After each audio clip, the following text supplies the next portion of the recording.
Welcome to the Daily Jerry Anderson podcast, which today broaches the delicate subject of sex.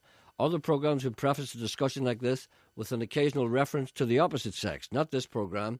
We use wire. Remember when you were young? Do you remember? I don't think I was ever young. You know, come to think of it, I don't think you were either. Do you remember when you were feeling the wire mesh?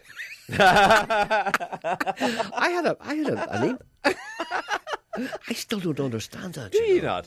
I had an email about that. And it was very sinister.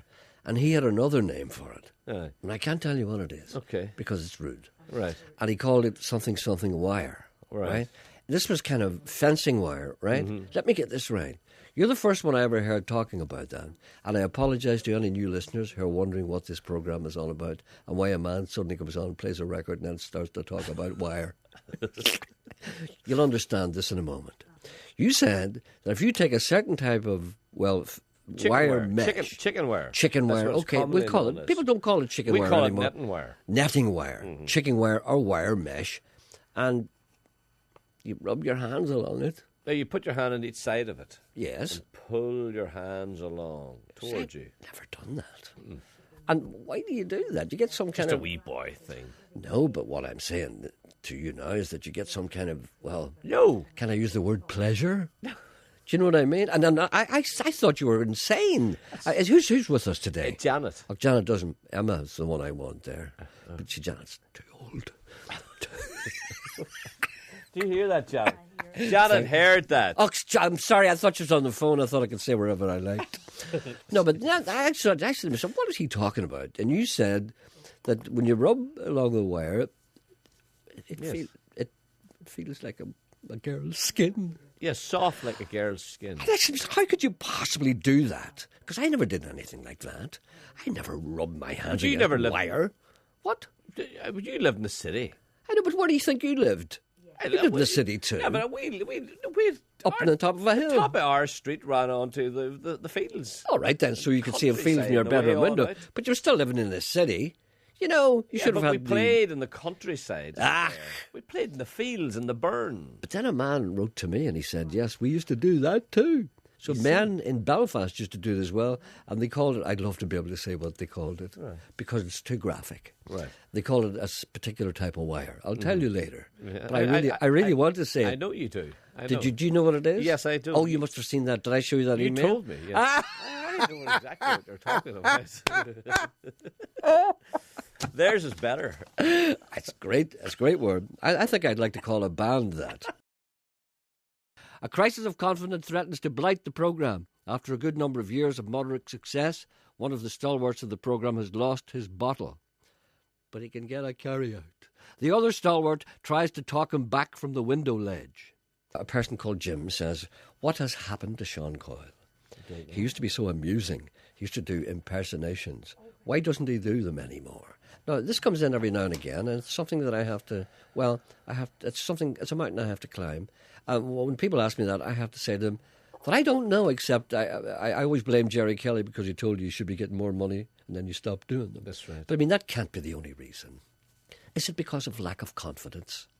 I think seriously. It's a big factor. I mean, I asked you to do Gregory Campbell the other day, and you choked. Mm-hmm. I mean, that was psychosomatic. That was like it's a false pregnancy. Yeah. If I asked you to do someone now, for instance, would you be able to do it? I don't think so. You see, but I want to know. Can I tell you something? Go ahead. I write the most wonderful sketches, in my opinion, when I'm on my own in my head. Mm-hmm. For instance, I was on the golf course the other morning on my own, and I said, and I came up with this TV show. Yes, for me and you. Oh, really? Yes. And it was very good. What was it? And I have your lines, and I have my lines, and I think to myself, that's quite good there. And then I say to myself, what's the point? And then I miss a putt and walk on. So life has turned you that way. Yes. It's because it is a crisis of confidence. You feel as if nobody cares. Nobody cares. You feel as if nobody would be interested in any good idea that you had. I say, there's not... Is it because you feel as if you're a little old now? You feel as if the wave has passed you by? I'm in that cul-de-sac. Are you? Yeah. That broadcasting cul-de-sac. Let me pull you out of You it. can't. I can't. I'm in there. I'm up to the back tires. Oh, yeah. Yeah. Up to the Oxters. Yes. You'll have to get off at fun. Listen, I'll have Irene wants you. I know, but let me help you. You can't. Let me try and tease an impersonation out of you. No. What if I said, you see, you're starting to grunt already, just that the possibility that I might ask you to do something. Is that pronounced panniers? Panniers. Panniers, that's what they're called. And they call them in France panier, but that's too complicated for us. Why don't you do Daniel? Go What on. about Irene? Go on, do Daniel. Go on, do Daniel. Go on. Do Daniel to warm you up. I'll do Daniel, Jerry, if you talk to Irene on one. Be a good fella now, Jerry, and talk to Irene. Would That's you? not quite right. I know it's not, because I haven't got it. See, I've lost it. I've lost. See, there's a That's Daniel not that... the Daniel I know. No, there's a Daniel that I'm after. Professional psychological help is required, and thank God such help is at hand. A trained therapist offers help, but will it be enough? Mr. Coyle went through this same sort of emptiness about 1 year ago. That's a good word. That's the word I was looking for. Yes. It's an emptiness. Yes, I know that. And I came on and I helped him in my sort of a professional capacity. Now, obviously, I would need to be sitting beside him, but you could be my eyes here, okay? Yes. Now, what I want him to do is to sort of lie on the metaphorical couch, okay? So make sure that he's relaxed. Look across there, and is he now relaxed? No, wait a minute, I'm not relaxed. When I get my feet on the ground. Get off him, Janet. Right, Okay, I'm as okay, relaxed as... relaxed. Wait a Okay, minute. he's- My elbow's not right. Right, That's okay. I'm Okay. relaxed. Now, I want you to hold Hold on a second. You can't relax a man as quickly. No, as you that. just can't. That's okay. No, but I'm Do you know not what I relaxed do now. in bed? No. Now, listen to me. What I want to do now Will you is... shut up a minute? I'm telling him how to relax. He doesn't know how to relax. No, I don't know how to As relax. I You're said- right. I said yesterday, even your hair is clenched. See, what you do is, do you ever lie in bed and you can't sleep? A man felt my thumb in a sauna. There's no answer to that. Aye, because he spotted tension in my... He says, you're very tense, young fella. Maybe you just thought it was your thumb. Jerry, we're going to run out of time and we're not going to get him cured. Now, listen, this is a 3-minute phobia cure, okay? Okay. Now, you be my eyes. Now, Sean, I want you to hold your Thumb. thumb and your middle finger together. Your thumb and your middle finger together. Janet, Hold my turn thumb. away. Your What if it- thumb and your middle finger. Hold your thumb and your middle finger together. Now, don't squeeze them. Wait a minute, hold them I together. just put them together. On Yeah, both like- hands. No, as, if just you, one no, hand. as if you just had a meal and you went, Dad, With my left hand. Is that my middle finger, John? Pretend you're Italian, you've just had a meal, you go, bello. Okay, right. Your middle finger and your thumb. Just hold it. Now, don't squeeze them. No, I'll they're tell just you- touching. Yes, I'll tell you when to squeeze it, okay? Right, okay. Sounds like Now my what- weekend. Okay, now what I want you to say, Right. in your own voice, Yes. Yes. I want you to say, I cannot recollect ever having made that phone call. Jeepers. I cannot ever recollect... No, I cannot recollect No, well, ever if- making that phone call. Give me the line again. I cannot recollect ever making that phone call. I cannot ever recollect... Janet, real pen there. I cannot recollect ever making... I that cannot phone recollect ever making that phone call. call. Okay. Okay, now say that again in your own voice. I cannot recollect ever having. He made said that. it different. I cannot recollect ever making that phone call. Yeah. Say it, It's I recollect. cannot ever recollect making that phone call. but that's not your voice. Say it in your voice. I cannot recollect ever having made that phone call. I cannot recollect Ever make. ever making that phone call. Yeah. Okay, now on a scale of 1 to 10, that was boring, wasn't it? It was extremely boring. Okay, now I want you to say it in a Ronnie Flanagan voice with a smile on your face. Say, I cannot. Well, try it now. I can't remember Ronnie Flanagan. Try it. Recollect ever making I that phone can't call. remember Ronnie Flanagan.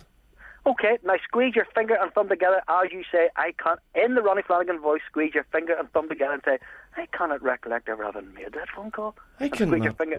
I cannot recollect ever making that phone call. I can't do it. That was You close. just done it by close. squeezing your finger and thumb together. That was close. You need more of a. Look, my thumb's all red. Yeah, That's okay, try it again. you Let need your thumb more. go. No, you nearly got it. You need more of a whine in your voice. I cannot. It's just the line. I can't remember the line. Cannot recollect ever making. I can't recollect the line. Look, let your finger I and thumb go. cannot recollect ever making that voice, you see, phone call. No. You may give up. No, it's the line. It's a bad line. Give me another line. Ronnie Flanagan Try never one said more that. then, okay? I may Try one have more. made that phone call, but you see, it's what he said. He said something like that. I may have made a phone call or something. Okay, now I want you to hold your finger and thumb together again and squeeze them tight as you say.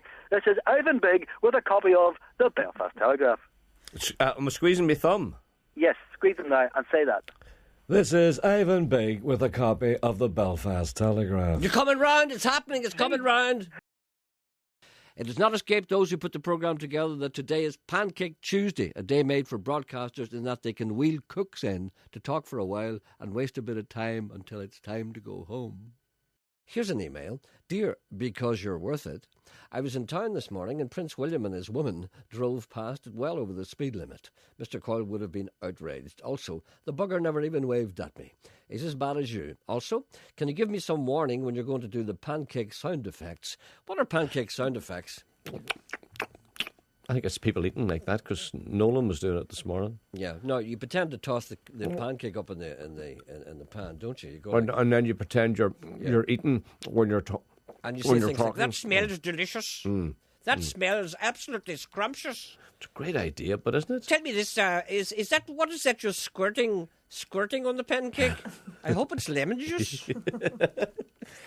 What a great idea, making pancakes on the radio. It's brilliant. You know, I love a pancake. As a matter of fact, I'm looking at your batter, and your batter is wonderful. What is it? What's your secret? Because I'll confess, I'm salivating. Yeah. I'm salivating so much that the slaughters are flying out of me. Imagine sitting eating your lunch on the radio. You know, to open up I'm having lunch now. I'm describing your lunch on the radio. I'm looking forward to my lunch because I've got a couple of prawns here, and I've also got some brown bread, which I baked myself in my oven. Can you give me some warning when you're going to do the pancake sound? Okay, let's toss a pancake. There it goes. Oh, a very light pancake. Well, I have a special light batter. P.S. Note to Sean, Ronnie Flanagan sounds exactly like Ian Paisley Jr., so he can recycle his impression. The television programme Mrs. Brown's Boys is causing some consternation amongst the retired colonels and pink-haired ladies of Eastbourne. It's even annoying some people here in Northern Ireland, which, as we all know, is practising to be as British as Finchley. The gentleman writes, and he said, if one wanted to write a low-budget 1950s throwback stage areas comedy, one would write Mrs. Brown's Boys. Well, yeah, that's what it is, but some very sharp lines. You see, you can't deny that. Every show looks like a scene out of the same pantomime. What next? Dinjo, Walton's music, the Kennedys of Castle Rock. Do you remember the Kennedys of Castle Rock? I don't, no. I don't remember the Kennedys of Castle Rock. You see, you did it. You see, this is working. I never pinched my finger. I've never seen the Kennedys of Castle Rock. I don't remember the Kennedys of Castle Rock. I must work on them. I'll keep pinching my fingers. Do you remember Dinjo? No. Dinjo? No. I The remember Kennedys of Castle Rock, what was it? Seriously? It was a serial on RTE. Oh, RTE? Yeah. It's not Radio Ulster. There are more to life. But it sounds like a Radio Ulster programme. I heard the Kennedys of Castle Rock. I heard a man this morning talking about Stena Line, and he said, it's for all your shipping needs. The copying us. For all your broadcasting needs, Radio Ulster. Is Jackie Fullerton still at the heart of sport? Jackie's still at the heart of sport. It's Radio Ulster. For all your broadcasting needs, you know you want to listen. At last, the sexual allure of fondling wire is revealed to an unbelieving presenter. What kind of people are we rearing here? Whenever I got a wee bit older and started going with the members of the opposite sex, I remember sitting on the first time I felt a girl's leg with the fishnet stockings on. I was sitting there thinking, that feels just the same as you done with a chicken wire. Why have I missed all this? I don't know, Jay. That was people going around Belfast as well. Yes. Do you know what I'm thinking? Maybe it was because I didn't have to go to the wire first. You passed the wire. Too many people behind the wire. That was a problem. Well, that's a big signal, the man behind the wire. That's what the song was. That's what I always thought the song was about. It's totally different. The men behind the wire. Anyway, thank you for that graphic description. Cheers, bye. You see, do you know what I'm thinking? We might have to go back to the wire again. You're getting that age. The other person has... Oh, sorry. The other person has gone to look for his coil of wire. We in Northern Ireland are often unaware of how others see us. Listen to the presenter as he tells a story that he may not have told before. This may well be that inconceivable rarity, the first-time tale. I want you to take me to Canada. No. It's the end of that story. Do you remember the film they made about Derry called Norman? And Their Names Were Trees? I'll never forget that as long as I live. What? And it made me realise that there was a cultural gap. Years ago, during the Troubles, when they were at their height, a French filmmaker came over. We dealt with that. Yeah. What's that about? What's that about? Janet handed me a piece of paper. What does it say? It says, "Tell him it's the Cassies of Castle Ross, not Castle Rock." And I said, he's dealt with that. Thanks, Janet. You're on top of it. Anyway, they made this. I told this story before, did I? I don't know. I never heard it before. This French film crew came over and decided to make, a film about Derry and about the people in it. Mm-hmm. And so they followed these young lads who were on work experience or something like that. And they did a kind of a drama cum documentary thing. It was one of the very first things I was asked to cover on radio when I first fell into the building. And you remember, when you fall into the building first and they say, get you things to do. And the first thing that they do when you fall into any BBC building, they give you a microphone, they go down and ask you to ask people what they think of something. They're called vox pops. That's the first thing you do because it teaches you how to work your microphone and it teaches you how to talk to people and not be cheeky. So they asked me to go down and the people came out of the movie. And I had to go and see the movie first. And it was about these young lads who were kind of working, and young Derry lads, and talking amongst themselves. And I was looking at the screen, and you'd see two guys sitting there, you see, and one of them would say to the other, you're right out there, lad. You see? Then underneath it would say, "Where are you going tonight?" in subtitles. Yeah. And the other fellow would say, "I may go to the pictures." And the other guy would say, "What is the film?"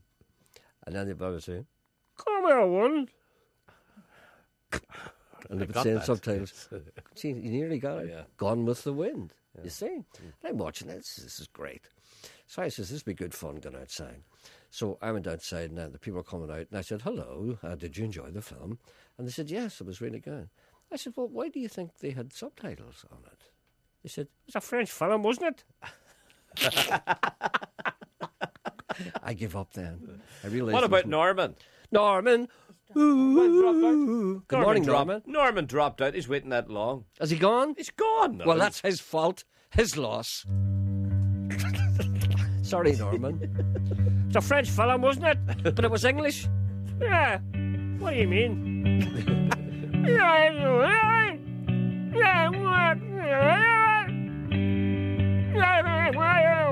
Ways up. Get on.